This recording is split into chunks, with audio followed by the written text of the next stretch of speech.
Sementara singkat-singkat dulu ya, nanti baru dirangkai. Dan di sekolah sini saya menduduki bangku kelas 11 Tata Busana 2.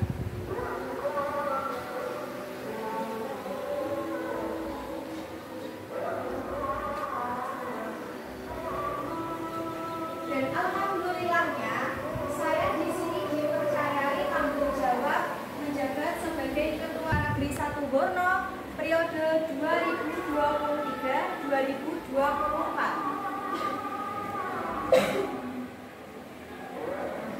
Mungkin sekian perkenalan singkat dari saya. Mungkin ada yang mau ditanyakan.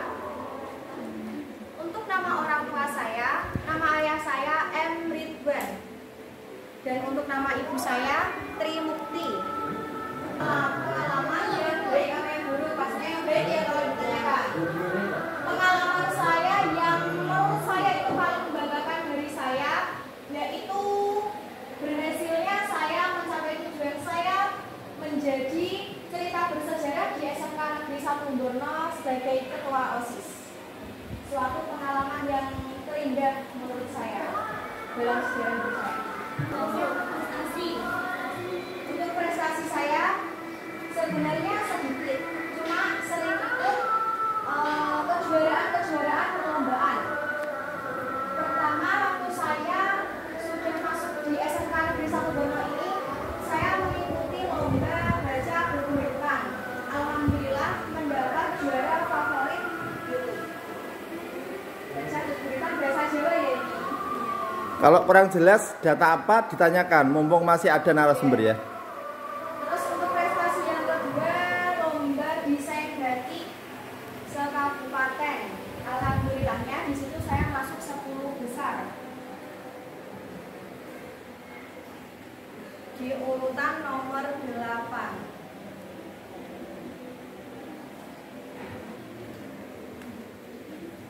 Ada lagi yang mau bertanya?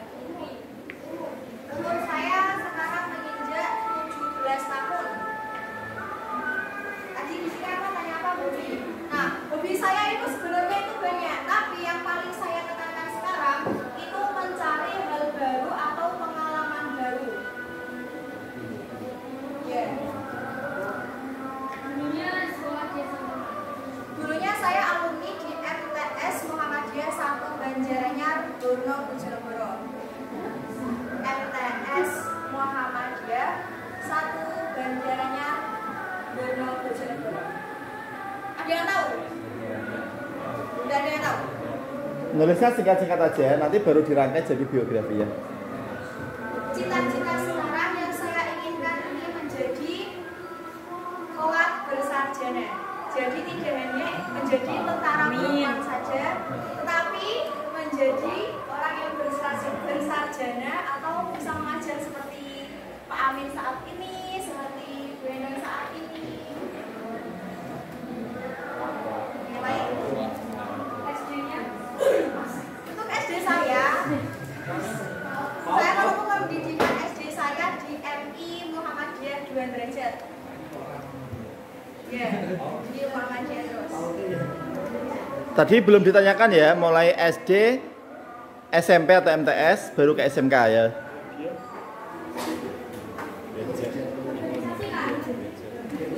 Organisasi saya yang telah saya ikuti sampai saat ini dari kecil sampai sekarang, yang pertama itu IPM, Karya Tahu IPM, Ikatan Pelajar Muhammadiyah. Terus saya juga pernah menjabat di IPM ini sebagai sekretaris bidang KDI. Yang kedua, saya juga pernah mengikuti organisasi IPPNU. Tahu IPPNU? Kamu Kita mengikuti banyak organisasi ya, diambil hikmahnya saja. terus kamu setianya pada IPM atau IPNU? Kalau sekarang saya dikasih jabatan sebagai ketua IPPNU dilantik. Gitu.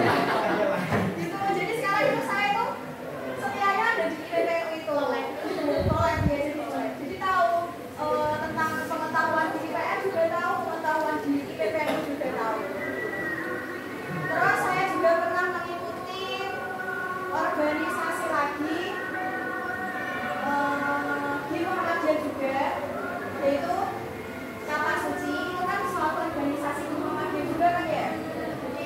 Break suci. Oke, saya lanjut lagi. Selain saya penambah suci, saya juga mengikuti organisasi di kalangan lingkungan.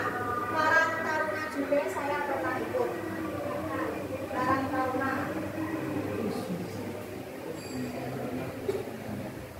Dapat jabatan nggak di Karang Taruna? Kalau di Karang Taruna masih belum, soalnya kan masih ada tingkat-tingkat yang lebih tinggi lagi. Masih menjadi anggota Karang Taruna. Anggota ya, silakan tanya lagi. Kalau di sekolahan sini, saya mengikuti organisasi lagi, pramuka sama OSIS. Oh iya, jangan lupa, di MTS dulu saya juga pernah mengikuti organisasi di School Waton. Di School Waton. Tadi Nur Rafnita tanya tadi, kenapa jadi OSIS ya Nur Rafnita ya? Kenapa pengen jadi ketua OSIS? Pengen jadi ketua OSIS. Pertanyaan ini sangat terkesan bagi saya. Jawabannya itu gini. Alasan saya menjadi ketua OSIS atau ingin menjabat sebagai ketua OSIS, yang pertama saya ingin memiliki cerita sukses kesuksesan orang lain itu melewati dengan ketua OSIS tersebut. Jadi itu bukan hanya ingin dikenal banyak orang, itu enggak. Cuma saya tuh ingin mengkontribusikan diri saya ini lewat ketua OSIS tersebut atau lewat organisasi OSIS tersebut. Dan juga saya juga ingin melatih kembali public speaking yang sudah saya mampu ini menjadi lebih baik lagi ke depannya. Tentunya tidak jauh pula untuk memajukan atau meningkatkan kreativitas dari sekolah SMK Negeri 1 Borno ini. Ada pertanyaan yang lain? Pekerjaan orang tua saat ini menjadi petani.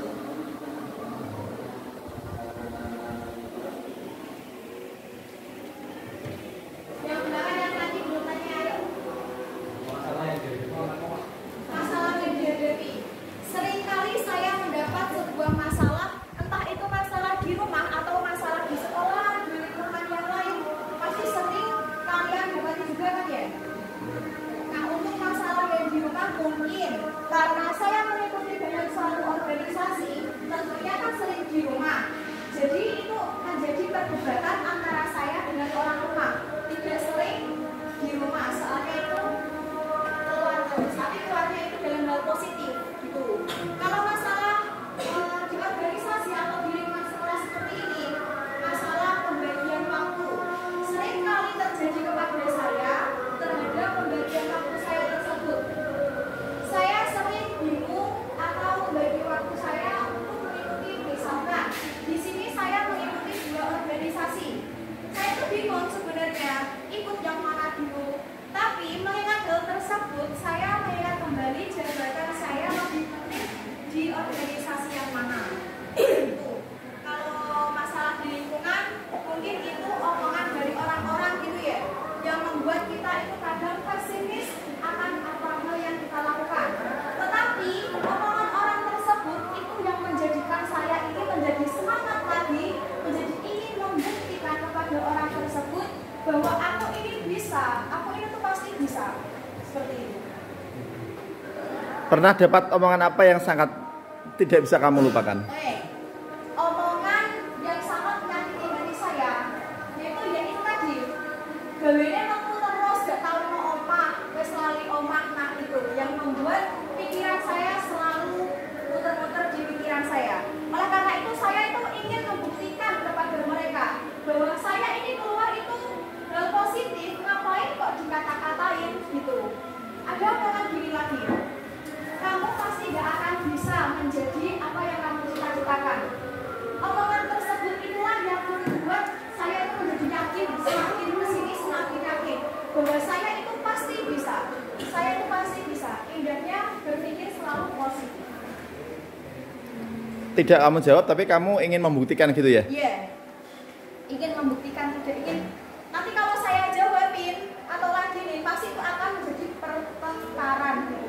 Jadi biarin saja lah buat semangat kita saja. Itu omongan di masyarakat tetangga kamu ya? Iya, Kalau di Pekah juga. yang bilang seperti itu usianya itu selevel kamu atau orang yang sudah tua?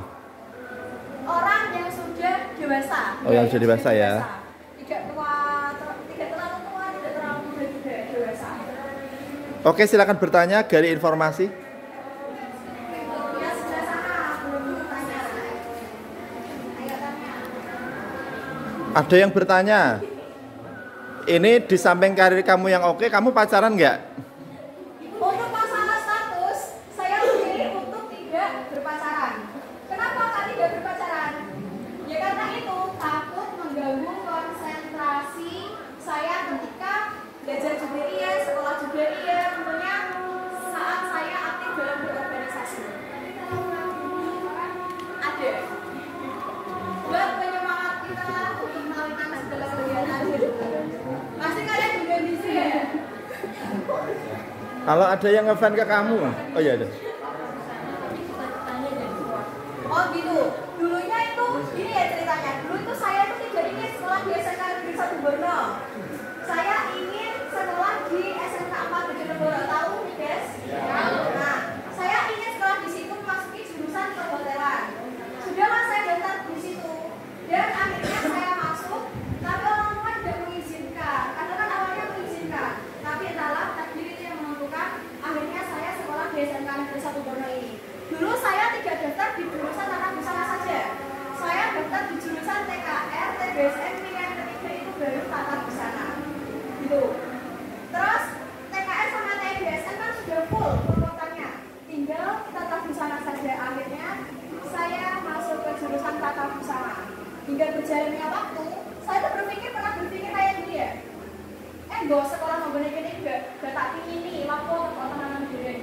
Tak boleh saya. Saya tuh pernah punya pikiran seperti itu. Karena apa? Tidak sesuai dengan keinginan hati kita. Mungkin dari kalian ada yang gini, tidak ingin masuk jurusan TKJ, tiba-tiba masuk jurusan TKJ gitu. Ada? Nah, itu jika kalian lanjutkan terus apa itu sama lakoni terus, sama lakukan terus dengan hati senang, dengan pikiran kalian itu yang positif, lama kelamaan kalian itu pasti menyukai bidang kalian itu. Dulu saya tidak suka dengan busana menjahit, saya tidak suka. Tapi dengan berjalannya waktu saya melakukan hal tersebut, sekarang itu bisa menjadi hobi saya, termasuk hobi saya juga menjahit. Gitu. Saya dulu juga tidak ingin ikut pramuka OSIS gini karena kan tidak sesuai hatinya kita gitu kan. Tapi saya berpikir lagi, orang tua saya menyekolahkan saya dengan biaya yang sangat besar. Saya sekolah jauh-jauh dari sini. Masa saya di sini itu tidak menjadi apa-apa, tidak membanggakan orang tua. Maka dari itu saya juga berpikir lebih kritis lagi, berpikir lebih matang lagi. Kalau semisal saya ini di sini itu saya untuk sekolah, menuntut ilmu dengan benar, maka saya pasti akan bisa membanggakan kedua orang tua saya dan juga sekolah ini juga bisa. Oke, sekiranya data sudah cukup ya. Mungkin ada yang mau bertanya lagi?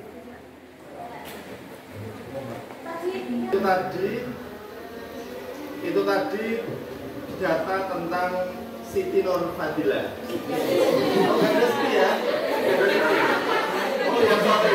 Nurfadilah bukan ada ini. Kalau Siti Nurfadilah yang di televisi itu ya, yang mantan menteri kesehatan. Kalau namanya Fadilah emang banyak jadi orang besar. Kalau ini lumayan orang besar jadi tingkat siswa karena jadi ketua OSIS. Sengaja Dila, panggilan dulu Dila ya. Dila saya ajukan ke sini agar kalian bisa eksplor, mencari data tentang Dila. Tadi kalian sudah mewawancara, Dila sudah menjelaskan panjang lebar. Langkah selanjutnya adalah kalian memilah data.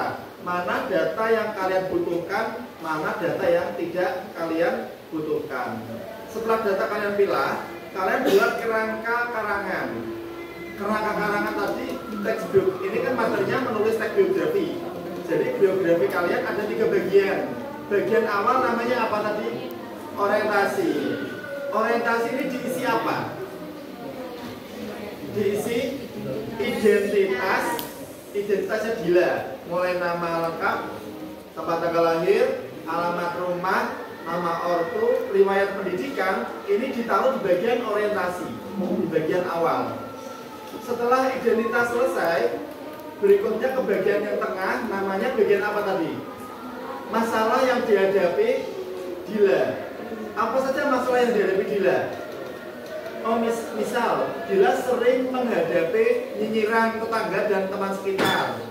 Dan bagaimana Dila menghadapi masalah tersebut? Yang pertama. Yang kedua, Dila menghadapi masalah. Masalahnya dia pengen sekolah ke sana, tapi nyatanya orang tua nggak mengizinkan, gitu ya. Terus akhirnya Dila pindah ke sini.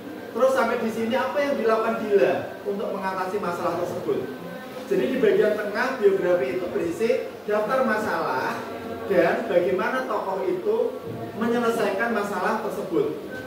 Setelah kalian tulis, tahap terakhir, bagian akhir berisi apa? Reorientasi. Setelah selesai, dibaca kembali biografi kalian buat dari atas sampai ke bawah. Diedit mana yang kurang pas, mana yang sudah pas. Setelah itu silakan kalian publikasikan biografi kalian. Nah, demikian tadi pembelajaran, bagian dari pembelajaran menulis biografi. Data sudah kalian dapatkan, silakan kalian tulis menjadi teks biografi. Saya tunggu. Terima kasih Dila ya, bisa kembali. Baik, tadi kan saya buka. Nah, sekarang ini akan saya tutup dengan sebuah pantun. Gini pantunnya. Cekap semanten pulau maturaken. Cakep. Cakep belum ini? Jangan Pak nanti Kak. Oh, oke, siap. Cekap semanten pulau maturaken yen kula wonten tinta klintulipun jagung bakarane nyuwun ngapunten pangapurane. Oke. Terima kasih Dila. Terima kasih ya kalian semua, semangat belajarnya. Oke, dari kelas, terima kasih. Assalamualaikum. Oke, silakan bekerja, tulis jadi